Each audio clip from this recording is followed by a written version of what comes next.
بسم اللہ الرحمن الرحیم، السلام علیکم ورحمۃ اللہ وبرکاتہ۔ ہمارے ہاں اصل میں دو قسم کے متضاد رویے پائے جاتے ہیں۔ کچھ لوگوں کا یہ کہنا ہے کہ اگر ہم نے سنتوں کی جواب دہی کرنی ہی نہیں ہے اور ہم سے سنتوں کی اکاؤنٹیبلٹی کی ہی نہیں جائے گی تو ہم سنتیں کیوں ادا کریں، ہم سنتیں کیوں پڑھیں؟ پھر مطلب مقصد فوت ہو جاتا ہے نا۔ مطلب ہم نے ایک چیز کی اور اس کی ہم سے کوئی اکاؤنٹیبلٹی نہیں ہوگی کہ آپ نے یہ چیز کی تھی یا نہیں کی تھی، تو وہ چیز ہم کیوں کریں؟ اور وہ جان بوجھ کے جتنے بھی سنت نماز ہے یا نوافل نمازیں ہیں ان کو چھوڑنا شروع کر دیتے ہیں۔ دوسری قسم کے لوگ وہ ہیں جو کہتے ہیں کہ اگر آپ یہ سنتے ہیں نوافل وغیرہ ادا نہیں کرتے تو آپ کے فرائض بھی قابل قبول نہیں ہوتے۔ یہ ایسے متضاد رویے ہیں کہ جن کے اوپر ہم قرآن اور حدیث کی روشنی میں بات کر کے بتائیں گے کہ یہ دونوں رویے ہی غلط ہیں، یہ دونوں باتیں ہی غلط ہیں، کیونکہ قرآن اور حدیث ان سے یکسر مختلف بات کرتی ہے۔ تو ہم باری باری ان کھوکھلے دعووں کے اوپر بات کرتے ہیں۔ پہلا رویہ کہ جن کا یہ ماننا ہے کہ اگر سنت کی جواب دہی کرنی ہی نہیں ہے تو پڑھیں کیوں؟ تو میرے بھائیوں، قرآن مجید فرقان حمید میں اکثر اس آیت کو کوٹ کرتا ہوں کہ قرآن مجید فرقان حمید میں سورہ حشر کی آیت نمبر 7 میں اللہ سبحانہ وتعالی فرماتے ہیں وَمَا آتَاكُمُ الرَّسُولُ فَخُذُوهُ، اور جو چیز رسول اللہ صلی اللہ علیہ وآلہ وسلم دیں وہ لے لو، وَمَا نَهَاكُمْ عَنْهُ فَانْتَهُوا، اور جس چیز سے روکیں اس سے رک جائیں۔ یعنی وہ حکم، جو چیز کرنے کا حکم نبی اکرم صلی اللہ علیہ وآلہ وسلم دیں، چاہے اس کے اندر آپ کی وعید مضمر ہو یا بشارت مضمر ہو، کوئی ایسا حکم جس کے کرنے پر آپ نے بشارت دی ہو یا کوئی ایسا حکم کہ جس کے کرنے کے اوپر آپ کو وعید دی گئی ہو، دونوں حکم کے اندر ہی آئیں گے اور دونوں پر عمل کرنا ضروری ہے۔ اب جو حکم وعید کے ساتھ آتے ہیں، جن احکامات کے اندر وعید موجود ہے، ان احکامات کی اکاؤنٹیبلٹی ہوگی، ان احکامات کی جواب دہی کرنی ہوگی، اور جن احکامات کے اندر بشارت مضمر ہوگی ان احکامات کے اوپر آپ کا عمل کرنا یا نہ کرنا آپ کی مرضی ہوگا، لیکن اگر آپ عمل کر لیں گے تو یہ آپ کے حق میں بہتر ہے۔ تو میرے بھائیوں، اگر آپ بلا عذر آپ نہیں پڑھتے سنتے ہیں تو کوئی مسئلہ نہیں ہے، لیکن اگر آپ سنتیں اس وجہ سے نہیں پڑھتے کہ ان کی امپورٹنس نہیں ہے اور آپ انہیں حقیر جانتے ہیں، سنت کو حقیر جاننے والوں کے بارے میں ایک روایت بہت مشہور ہے کہ 6 لوگوں پر اللہ کی لعنت ہے، 6 لوگوں پر، ان میں سے ایک وہ ہے جو سنت کو حقیر سمجھ کے ترک کر دیتا ہے۔ ویسے تو اگر آپ بلا عذر سنتے نہیں پڑھتے، نوافل نہیں پڑھتے، تو آپ کا اس سے مواخذہ نہیں کیا جائے گا، آپ سے سوال نہیں کیا جائے گا کہ کیوں نہیں کی، لیکن اگر آپ حقیر جان کر چھوڑیں گے تو آپ پر اللہ کی لعنت ہوگی اور آپ اللہ کی لعنت کے حقدار ٹھہریں گے۔ تو میرے بھائیوں، اللہ کی لعنت کے نہیں بلکہ ہم نے اللہ کی رحمت کا حقدار بننا ہے۔ آپ ہم سے پوچھتے ہیں کہ ہم کیوں پڑھیں سنتے ہیں، تو بی بی عائشہ رضی اللہ تعالیٰ عنہ وسلام اللہ علیہ فرماتی ہیں کہ رسول اکرم نے فرمایا جو دن رات میں 12 رکعات پر استقامت حاصل کرے وہ ضرور بالضرور جنت میں داخل ہوگا، 4 ظہر سے پہلے اور 2 اس کے بعد، 2 مغرب کے بعد، 2 عشاء کے بعد اور 2 فجر سے پہلے۔ جو ان 12 رکعتوں میں استقامت حاصل کر لے گا وہ جنت میں ضرور بالضرور جائے گا۔ اسی طرح ام المومنین بی بی ام حبیبہ رضی اللہ تعالیٰ عنہ وسلام اللہ علیہ فرماتی ہیں کہ رسول اللہ نے فرمایا جس نے ظہر سے پہلے 4 رکعتیں اور ظہر کے بعد 4 رکعتیں پڑھی، اللہ نے اس پر جہنم کی آگ کو حرام کر دیا ہے۔ میرے بھائی، اس لیے پڑھنی ہے۔ کیوں پڑھنی ہے؟ اس لیے پڑھنی ہے کہ نبی پاک نے فرمایا جو یہ کام کرے گا اس پر جہنم کی آگ حرام ہے،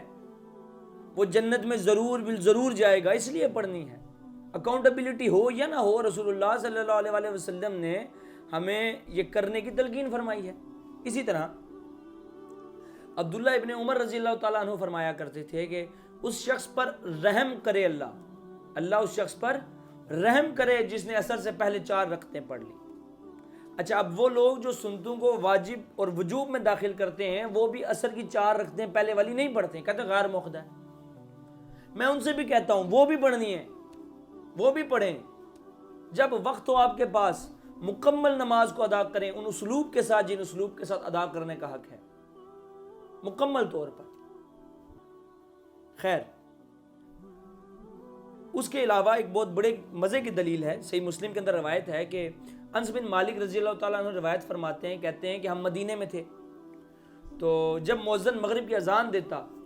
تو لوگ مغرب سے پہلے کی 2 رکعتیں سنت پڑھنے کے لیے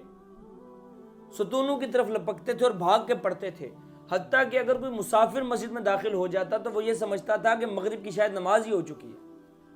یعنی مغرب سے پہلے کی 2 رکعتوں کے اوپر بھی ان کا اتنا زیادہ زور تھا، جو آج کل تقریباً ناپید ہو چکا ہے، کوئی بھی نہیں پڑھتا ہے۔ ٹھیک ہے، تو یہ کہنا کہ سنتے ہیں تو ان کی اکاؤنٹیبلٹی نہیں ہے تو ہم کیوں پڑھیں؟ بھائی اس لیے پڑھیں کیونکہ صحابہ پڑھا کرتے تھے۔ صحابہ کیوں پڑھا کرتے تھے؟ کہ رسول اللہ نے فرمایا تھا کہ جو اس طرح کرے گا وہ جنت میں جائے گا، جو اس طرح کرے گا اس پر جہنم کی آگ حرام ہو جائے گی، جو یہ ان رکعات کو پڑھے گا اللہ اس پر رحم کرے گا۔ اب جو دوسرا رویہ ہے جو یہ کہتا ہے کہ اگر آپ نے سنت یا نوافل نہ ادا کیے تو فرض کی تکمیل ہی نہ ہوئی، فرض ناقص ہو گیا، فرض قبول ہی نہ ہوا، مقبول ہی نہ ہوگا، یعنی اگر آپ سنتے ہیں یا نوافل عذر یا بلا عذر چھوڑ دیتے ہیں تو آپ کے فرائض بھی نہیں ہوتے۔ تو اولاً تو یہ بات اتنی بے بنیاد ہے کہ اس کے اوپر جرا بھی نہیں کی جا سکتی، اس کے اوپر گفت و شنید بھی نہیں کی جا سکتی، کیونکہ فرائض کی اپنی اہمیت اور فضیلت ہے اور سنتوں اور نوافل کی اپنی فضیلت ہے۔ ٹھیک ہے، ان دونوں کا آپس میں ڈائریکٹلی انٹر کنیکشن کوئی بھی نہیں ہے۔ اگر کوئی بندہ فرائض پڑھتا ہے اور سنتے نہیں پڑھتا تو اس کے فرائض ادا ہو جاتے ہیں۔ جیسے اب خالی رمضان کے روزے فرض ہیں، شوال کے اندر 6 روزے اور عاشورہ کے 2 روزے، یہ کل 8 روزے جو ہیں یہ نوافل ہیں۔ اگر یہ آپ رکھ لیتے ہیں تو یہ آپ کے فائدے کی بات ہے، اگر آپ نہیں رکھتے تو آپ سے کوئی مواخذہ نہیں ہوگا، کوئی پوچھا نہیں جائے گا۔ تو کیا اگر ہم یہ 8 روزے نہیں رکھتے تو کیا رمضان کے 30 روزے بھی قابل قبول نہ ہوں گے؟ کیا اگر ہم یہ 8 روزے نہیں رکھتے تو وہ ہمارے 30 روزوں کی تکمیل نہ ہوگی؟ بلکہ یہ ایسے ہے کہ اگر ہم یہ 8 روزے رکھ لیتے ہیں اور 30 روزے رمضان کے بھی رکھ لیتے ہیں تو یہ افضل ہے، اور اگر یہ 8 روزے ہم نہیں رکھتے تو یہ غیر افضل ہے، یعنی اولا اور غیر اولا کا سارا معاملہ ہے۔ کوئی شخص یہ کہے کہ اگر ایک بندے نے عاشورہ کے 2 روزے نہیں رکھے یا شوال کے 6 روزے نہیں رکھے تو ایسا شخص جو ہے وہ گنہگار ہو جائے گا، تو ایسی کوئی شرعی دلیل ہے ہی نہیں کہ ہم ایسا کہہ سکیں۔ اس کے علاوہ ابو ہریرہ رضی اللہ تعالیٰ عنہ بیان کرتے ہیں کہ ایک دیہاتی نبی اکرم کے پاس آیا اور اس نے عرض کی کہ یا رسول اللہ آپ مجھے کوئی ایسا کام بتائیں کہ جس پر میں ہمیشگی کروں تو جنت میں داخل ہو جاؤں۔ تو آپ نے فرمایا کہ اللہ کی عبادت کر اور اس کے ساتھ کسی کو شریک نہ ٹھہرا، یعنی شرک نہ کرنا، فرض نماز قائم کر، فرض زکوٰۃ دے، رمضان کے روزے رکھ۔ دیہاتی نے کہا اس ذات کی قسم جس کے ہاتھ میں میری جان ہے میں ان عملوں پر کوئی زیادتی نہیں کروں گا۔ اور جب وہ پیٹھ موڑ کر جانے لگا تو نبی اکرم نے فرمایا اگر کوئی ایسے شخص کو دیکھنا چاہے جو جنت والوں میں سے ہو تو وہ اس شخص کو دیکھ لے۔ وہ صرف فرائض کی بات کر کے گیا کہ میں صرف فرائض پڑھوں گا، میں صرف فرائض ادا کروں گا، سنتے اور نوافل ادا نہیں کروں گا، ان میں زیادتی نہیں کروں گا میں۔ ٹھیک ہے، تو رسول اللہ نے فرمایا کہ اگر کسی شخص نے جنتی دیکھنا ہے تو وہ اس کو دیکھے۔ اب جو یہ معاملہ ہے کہ بلا عذر یا عذر کے ساتھ چھوڑتے ہیں یا عذر کے بغیر چھوڑتے ہیں، اگر کوئی بندہ عذر کے بغیر بھی چھوڑ دیتا ہے تو میرے بھائیوں وہ گنہگار نہیں ہوتا، وہ گنہگار نہیں ہوتا انٹل انلیس وہ بندہ کھڑا ہو کر ان سنتوں اور نوافل کو حقیر جاننا نہ شروع کر دے، ان کی تحقیر کرنا نہ شروع کر دے، ان کی تنقید کرنا نہ شروع کر دے، اور کہے کیا ہوتا ہے جی، کیا ہوتا ہے پڑھ لوں گا تو کیا ہوتا ہے، اللہ نے حکم دیا تھا فرض پڑھنے کا، میں نے پڑھ لی۔ میرے بھائی اگر آپ نے یہ کام کیا تو آپ اللہ کی لعنت کے مستحق ہو جائیں گے۔ تو آج کی بات سے ہمیں کیا معلوم ہوا کہ فرض نماز، فرض روزہ، فرض زکوٰۃ ادا کر لینا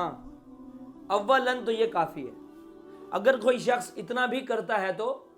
کافی ہے، لیکن اگر وہ ان کے ساتھ سنتوں کی پابندی کرتا ہے اور ان نمازوں کے ساتھ سنتوں کے اوپر ہمیشگی اختیار کرتا ہے تو ایسا شخص ضرور بالضرور جنت میں جائے گا، جہنم کی آگ اس پر حرام کر دی جائے گی، اللہ اس پر رحم کرے گا۔ لیکن اگر کسی عذر یا بلا عذر وہ چھوڑ بھی دیتا ہے تو اس پر کوئی مواخذہ نہیں ہوگا۔ تو میرے بھائیوں، آج ہم نے اس عنوان کے اوپر کافی ڈیٹیل کے ساتھ بات کر لی کہ فرائض کے ساتھ سنتیں پڑھنی چاہیے یا نہیں پڑھنی چاہیے، کیا سنتوں کا مواخذہ نہ ہو تو چھوڑ دینی چاہیے، کیا سنتیں اگر نہیں پڑھی تو کیا فرائض بھی نہیں ہوں گے۔ ان تمام کو ہم نے آج مکمل تفصیل کے ساتھ ڈسکس کر لیا ہے۔ انشاءاللہ اگلی نشست میں پھر ملیں گے۔ وما علینا